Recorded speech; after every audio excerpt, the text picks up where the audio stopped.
नमस्कार दोस्तों, आप सभी का स्वागत है आपके अपने YouTube channel is my prep पे। देखिए, जो आज का हमारा टॉपिक रहेगा वो रहेगा राष्ट्रीय शिक्षा नीति। देखिए, राष्ट्रीय शिक्षा नीति छात्रों को, अध्यापकों को और अभिभावकों को जानना बहुत जरूरी है। देखिए, इसमें हमने क्या जो राष्ट्रीय शिक्षा नीति है उसका गहन अध्ययन किया, उसके बाद जो इम्पोर्टेंट टॉपिक हैं, जो इम्पोर्टेंट पॉइंट हैं वो आपको इस वीडियो में मिल जाएंगे। तो प्लीज़ वीडियो के लास्ट तक बने रहें। 34 साल बाद शिक्षा नीति में बहुत बड़ा बदलाव। देखिए, ये 34 साल बाद क्या हुआ है, शिक्षा नीति में बदलाव हुआ है राष्ट्रीय शिक्षा नीति में। देखिए, मैं उससे पहले कुछ चीज़ें आपको समझा देता हूँ। शिक्षा क्या होता है? सीखना। अब क्या होता है, सीखने से क्या होता है, व्यवहार में परिवर्तन होता है व्यक्ति के। अब मनोविज्ञान में क्या होता है, व्यवहार का अध्ययन किया जाता है। तो दोनों चीज़ें क्या जुड़ी हुई हैं व्यवहार से। अब क्या पहले जो शिक्षा क्या किस आधार पे थी, उसमें सिर्फ क्या कर दिया जाता था, बच्चे को ज्ञान दिया जाता था सभी अवस्थाओं में। यानी कि अगर मैं आपसे कहूँ, किशोर अवस्था में भी, बाल्य अवस्था में भी एक ही शिक्षण पद्धति के द्वारा उसको शिक्षा दी जाती थी। और साथ ही साथ जो अलग अलग व्यक्तित्व वाले जो बच्चे होते थे उनको भी एक ही पद्धति से शिक्षा दी जाती थी। तो अब इस पॉलिसी में क्या परिवर्तन होने वाला है, इस पॉलिसी में क्या परिवर्तन है, एक तो रुचि आधारित, यानी कि बच्चा अपनी रुचि के अनुसार विषयों का चुनाव कर सकेगा। जो उसको जिसमें बच्चे को इंटरेस्ट होएगा वही सब्जेक्ट वो ले सकेगा। साथ ही साथ क्या होगा, अब सभी अवस्थाओं में, यानी कि किशोर अवस्था में, बाल्य अवस्था में अलग शिक्षा पद्धति का उपयोग किया जाएगा। उसके साथ जो अलग अलग व्यक्तित्व वाले जो व्यक्ति हैं उनके लिए भी अलग अलग शिक्षण विधि का उपयोग किया जाएगा। तो ये जो राष्ट्रीय शिक्षा नीति है पूर्णतः मनोविज्ञान पर आधारित है। अब देख लेते हैं जो परिवर्तन हुए उनके बारे में चर्चा कर लेते हैं। जो राष्ट्रीय शिक्षा नीति में जो परिवर्तन हुए, सबसे पहला, मानव संसाधन मंत्रालय का नाम बदलकर शिक्षा मंत्रालय कर दिया गया है। उसके बाद देखिए, स्कूली फॉर्मूला जान लेते हैं। स्कूली फॉर्मूला क्या है? ये 5+3+3+4 का फॉर्मूला है। अब इसको जान लेते हैं। सबसे पहले देखिए, बच्चे को 3 वर्ष तक आंगनवाड़ी में गतिविधि आधारित शिक्षण उपलब्ध करवाई जाएगी। उसके बाद क्या करेंगे, बच्चे को कक्षा 1, कक्षा 2 में अध्ययन करवाया जाएगा। तो आपका ये 5 वर्ष कंप्लीट हो जाएंगे। पहला स्टेज इसकी कंप्लीट हो जाएगी बच्चे की। उसके बाद बच्चे को कक्षा 3 से 5 तक प्रयोग के माध्यम से शिक्षा उपलब्ध करवाई जाएगी। तो आपका 5+3 का ये क्राइटेरिया पूरा हो जाएगा। अब जो इम्पोर्टेंट बात है, ये कक्षा 5वीं तक मातृभाषा व स्थानीय भाषा में शिक्षा करवाई जाएगी। अब ये तीसरा जो पड़ाव है इसका, कक्षा 6 से कक्षा 8 तक जो ये तीसरा पड़ाव है, इसमें क्या होगा, विषय आधारित शिक्षा होगी। साथ ही साथ कौशल विकास कोर्स आरंभ किए जाएंगे। देखिए, इसमें क्या कराया जाएगा, व्यावसायिक वाले जो सब्जेक्ट हैं, कोर्स हैं, वो इसमें शामिल कर दिए जाएंगे कक्षा 6 से 8वीं तक। तो इसका तीसरी स्टेज भी कंप्लीट हो जाएगी आपकी 3। अब ये 4 साल की जो अंतिम स्टेज है ये बहुत इंपॉर्टेंट है। जो लास्ट की स्टेज है ये 4 साल की, इसमें क्या, कक्षा 9 से 12वीं तक विषयों का गहन अध्ययन करवाया जाएगा। साथ ही साथ बच्चा अपनी रुचि के अनुसार विषयों का चुनाव कर सकेगा।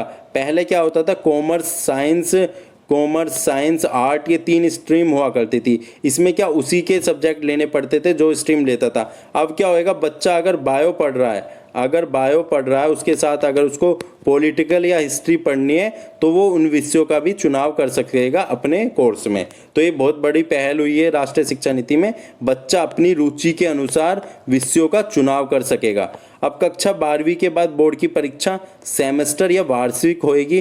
कक्षा 10वीं का जो बोर्ड है वो समाप्त हो चुका है। कक्षा 12वीं में बोर्ड की परीक्षा सेमेस्टर या वार्षिक होगी। इसमें वस्तुनिष्ठ और व्याख्यान वाले क्वेश्चन शामिल किए जाएंगे।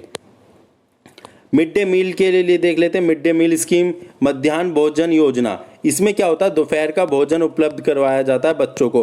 अब इसमें साथ साथ क्या कर दिया, पौष्टिक नाश्ता भी उपलब्ध करवाया जाएगा। पहले दोपहर का भोजन ही शामिल था, अब इसमें पौष्टिक नाश्ता भी शामिल कर दिया जाएगा। देखिए, इसको करने का क्या महत्व है, क्या इससे क्या नामांकन में वृद्धि होगी, बच्चों के नामांकन में वृद्धि होगी, बच्चों की हेल्थ, स्वास्थ्य सही रहेगा पौष्टिक आहार के कारण। इसके बाद ये जो है, प्रत्येक स्कूल में 30:1 के तहत विद्यार्थी अध्यापक सुनिश्चित करवाए जाएंगे। 30 विद्यार्थियों पे क्या, एक टीचर रखा जाएगा। ये भी इस पॉलिसी का एक महत्वपूर्ण पॉइंट है। इसके बाद जान लेते हैं उच्च शिक्षा में जो बड़े बदलाव हुए हैं।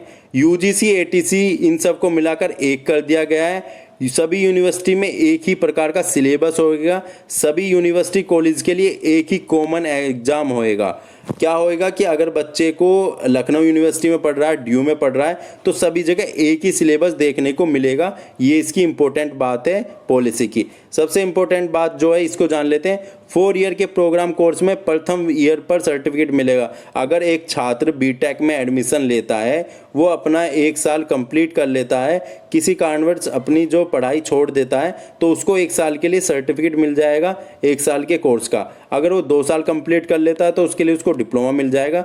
अगर वो अपना कोर्स कंप्लीट कर लेता है तो उसके लिए उसको डिग्री मिल जाएगी। इसको क्रेडिट बेस्ड एजुकेशन कह सकते हैं। जितना करेगा उसका क्रेडिट उस बच्चे को मिलना ही मिलना है। 4 ईयर ग्रेजुएशन कोर्स के बाद 1 ईयर की एमए मास्टर्स कर सकेगा। उसके बाद सीधा वो 4 ईयर का पीएचडी कर सकेगा। एमफिल की जरूरत नहीं पड़ेगी, सीधा 4 ईयर की क्या पीएचडी कर सकेगा। तो ये बहुत बड़ा बदलाव है उच्च शिक्षा में। शिक्षकों की भर्ती के लिए जो संबंधित कोर्स हैं वो जान लेते हैं। शिक्षकों की भर्ती किस प्रकार होगी उसको जान लेते हैं। शिक्षक एक नीतिपरक बौद्धिक रूप से मांग वाला पेशा है। अब इसमें क्या करा गया है, जो परिवर्तन किए गए उनको जान लेते हैं। दोबारा डिजाइन की गई शिक्षक पात्र परीक्षा होगी, यानी कि जो टेट है वो दोबारा से बनाया जाएगा एक नई सिरे से। उसके बाद क्या होगा, उस टीचर का साक्षात्कार होएगा, इंटरव्यू होएगा। उसके साथ शिक्षण प्रदर्शन स्किल टेस्ट लिया जाएगा, यानी कि जो शिक्षा है उसको गुणवत्तापूर्ण बनाने के लिए ये एक नई पहल की गई है। टीचर का इंटरव्यू लिया जाएगा। उसके साथ साथ क्या टीचर का डेमो भी लिया जाएगा। ग्रामीण क्षेत्रों में शिक्षकों को पढ़ाने के लिए प्रोत्साहित किया जाएगा। उनके लिए वहाँ आवास की व्यवस्था की जाएगी। देखिए, जो ग्रामीण क्षेत्रों में टीचर क्यों नहीं जाते, उनको वहाँ घर की आवास की दिक्कत होती है, तो इसके लिए वहाँ पे आवास की व्यवस्था भी की जाएगी उनके लिए। शिक्षकों का तबादला किसी विशेष परिस्थिति में ही होएगा। अगर टीचर ट्रांसफर लेना चाहता है तो किसी विशेष परिस्थितियों में ही उसका ट्रांसफर हो सकेगा। शिक्षकों को गैर शैक्षणिक कार्यों से हटाया जाएगा। जो शिक्षण से अलग के जो कार्य हैं टीचरों को आजकल दिए जाते हैं, जैसे बीएलओ में ड्यूटी, तो इस प्रकार की जो अन्य कार्य हैं उनसे शिक्षकों को हटाया जाएगा। बीएड प्रोग्राम के बारे में जान लेते हैं। 4 वर्षीय एकीकृत बैचलर ऑफ एजुकेशन प्रोग्राम होगा, यानी कि बच्चा 12th के बाद सीधा 4 वर्ष का बैचलर ऑफ एजुकेशन प्रोग्राम कर सकेगा। इसमें क्या ग्रेजुएशन की स्नातक की डिग्री मानी जाएगी। उसके बाद वो सीधा बच्चा एमए कर सकेगा। वर्तमान में 2 वर्षीय बीएड प्रोग्राम चालू रहेगा। जो अभी वर्तमान में जो ग्रेजुएशन के बाद 2 वर्ष का बीएड प्रोग्राम है वो चालू रहेगा। साथ ही साथ जो आपके ये घटिया और बदहाल शिक्षण संस्थाएं हैं, जो घटिया शिक्षण संस्थाएं हैं, उनको क्या बंद कर दिया जाएगा। जिनकी स्थिति बहुत खराब है उनको क्या बंद किया जाएगा। अब नई शिक्षा नीति के जो लक्ष्य निर्धारित किए हैं उनको जान लेते हैं। गुणवत्तापूर्ण शिक्षा होनी चाहिए, बिना बोझ वाली शिक्षा होनी चाहिए, बच्चे को बोझ नहीं लगनी चाहिए, ऐसी शिक्षा उपलब्ध करवाई जाएगी।